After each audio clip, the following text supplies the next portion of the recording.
There was someone else's hair on her pillow, too. This is the same gift I collected from the salon and brought into the house. What happened next? Amongst other things, my mother deprived me of my pocket money, took away my car, and made me clean it all up. But I refused and left the house with my things. I had no other choice.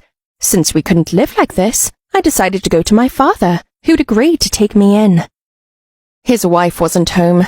He listened to my story and said my mother had always been strange. That's why he left her. Dad let me stay with him for a while.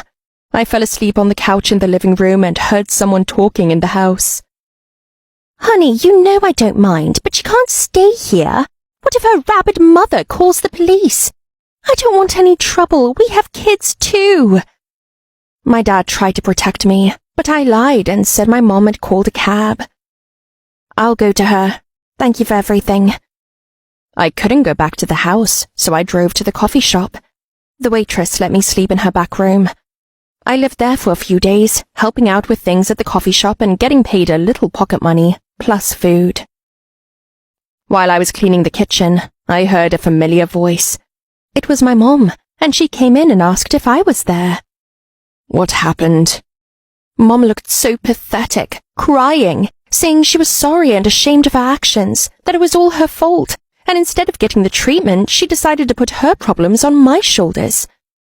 I was about to go out to her, but she continued the conversation. You know, she's not my typical girl. What do you mean? She has a congenital abnormality. I said I was shaving her hair because I was trachophobic, but I'm not. When she was born, the doctor said her scalp was developing severe pus-like tears. Her hair wasn't growing out, but in. That is, inside her scalp, causing festering.